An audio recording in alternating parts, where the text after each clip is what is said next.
السلام عليكم ورحمة الله وبركاته، ازيكم يا حبايب قلبي؟ عاملين ايه؟ اهلا بكم في فيديو جديد النهارده، وهنعمل مع بعض زي ما انتم شايفين كده حلويات الشتاء بقى يا جماعة. حلويات الشتاء طبعا اللي الجو بيبقى برد، كلنا بنبقى عايزين اي حاجة مسكرة ناكلها كده، او عايزين حاجة مسكرة لاولادنا ياكلوها يعني وكده عشان يدفوهم.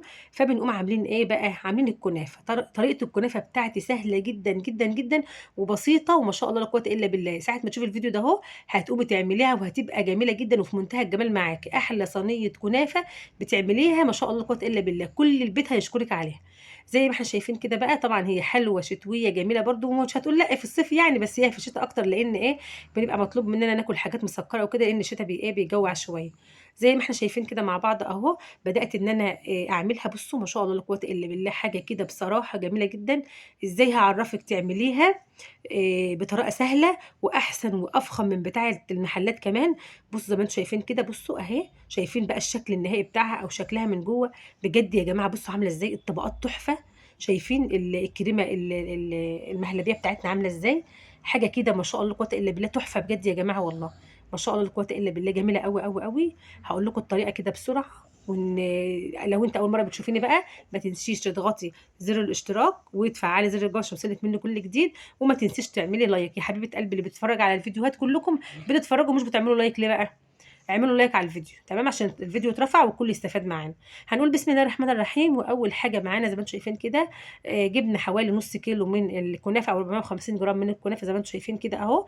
طبعا لازم تكون في الفريزر، لازم تكون الكنافه في الفريزر عشان تعرفي تكسريها. الكنافه لو مش في الفريزر ممكن تضربها في الكب. المهم انت تقطعيها او تقطعها بالمقص او تقطعها باي حاجه، المهم تبقى تتقطع صغير كده. لكن هي لو في الفريزر هتريحك كتير قوي. بصوا زي ما انتم شايفين كده، انا بس بكسر بايديا كده اهو زي ما انتم شايفين، واحده واحده. بصوا اهو.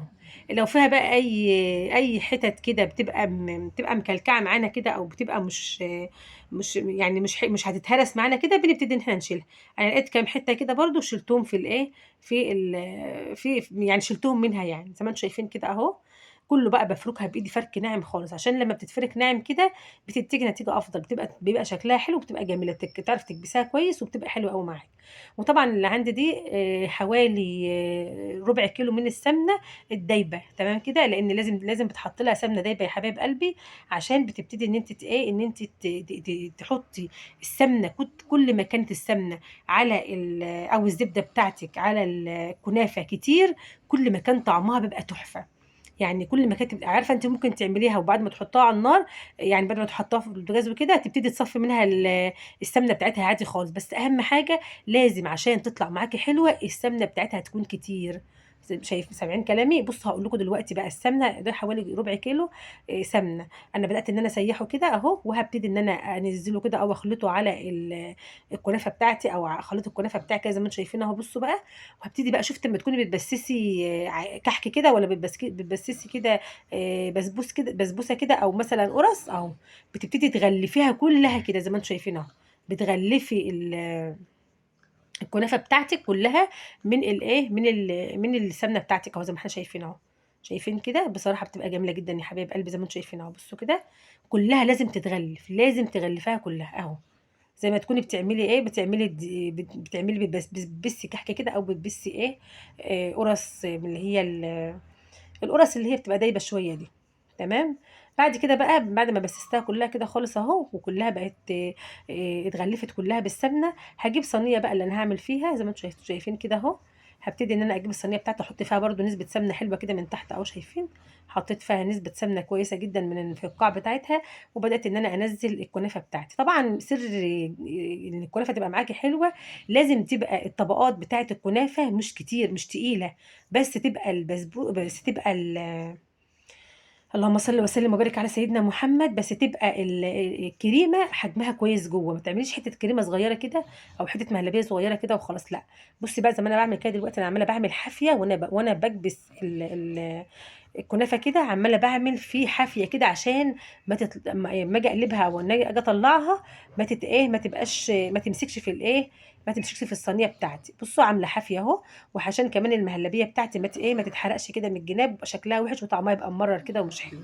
تمام كده زي ما أنتم شايفين أهو. بعد كده بقى باكبس كويس جدًا.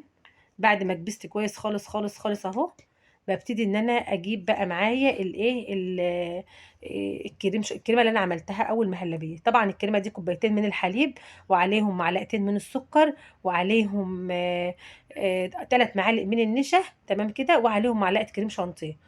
وبدأت إن أنا هانزّلهم كده. بُصّوا بقى، مش يعني أنتِ نزّلتيها لسه سخنة، يعني المفروض تعملي المهلبية بتاعتِك دي أو الكريمة بتاعتِك دي وهي لسه سخنة كده، هتقومي منزّلاها، بحيث إن هي هتسيبيها بقى دلوقتي كده لحد لمّا تبدأ تعمل وِش كده من فوق، تبان إن هي بردت شوية، يعني تعمل وِش من فوق كده.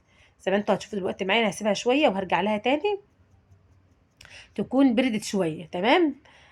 ده بقى من حلاوة من علامات إن أنتِ تعرفي إن أنتِ تعملي الكنافة، وتبقى الطبقة اللي جواها تبقى باينة وحلوة، تمام كده، زي ما إحنا شايفين أهو. طبعًا بقى في الوقت ده عايزة تحطّي أي مكسرات حطّي، أنتِ عايزة تحطّي أي مكسرات في الوقت ده حطّي. أنا طبعًا ما كانش عندي في الوقت ده غير اللي هي جوزة الهند، فحطيت شوية من جوزة الهند كده زي ما أنتم شايفين أهو، تمام كده. بعد كده بقى بدأت إن أنا أحط الجزء التاني أهو، زي ما أنتم شايفين كده، بدأت أحط الجزء التاني اللي هي القطعة اللي فوق كده بتاعتها أهو،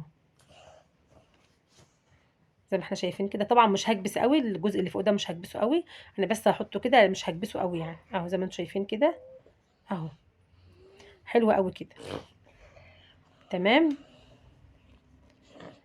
أهو، هتبططيه بس شوية صغيرين كده، تضغطي عليه بس حبة صغيرين كده أهو، تضغطي بس كده عشان الكريمة ما تطلعش منِّك لفوق، تمام كده، أهو زي ما إحنا شايفين أهو، تمام كده، أهو. بس حلو أوي كده. هتاخدي بقى هتاخديها بقى وعلى الفرن، تولعي الفرن من تحت كده شوية، وتسيبيه بس على نار هادية خالص، خالص، خالص، لحد لمّا تستوي وتحمر معاكِ وتطلع باللون اللي أنتم شايفينه الجميل ده. بعد كده بقى هتجيبي الشربات بتاعِك، يكون كوبايتين من السكر وكوباية ونُص من المَيّة، وتعمليهم على النار كده زي ما أنتِ شايفة، وتطلع معاكِ زي ما أنتِ شايفة كده أحلى شوية شربات. بس لازم الشربات بيكون بارد، وهي بتكون طالعة من الس من من ال من الفرن الكنافة، والشربات بيبقى بارد خالص يا جماعة. يعني أنا عاملة الشربات من بدري وسايباه لمّا برد خالص، زي ما إحنا شايفين كده أهو، حلوة أوي، أوي كده، جميلة جدًا. بس خلاص كده انتهت معانا، وكانت معانا بقى أحلى صينية كنافة بالقشطة تاكليها بصراحة مش هتشبعي منها، جميلة جدًا، جدًا، جدًا، وحلوة أوي، أوي، أوي.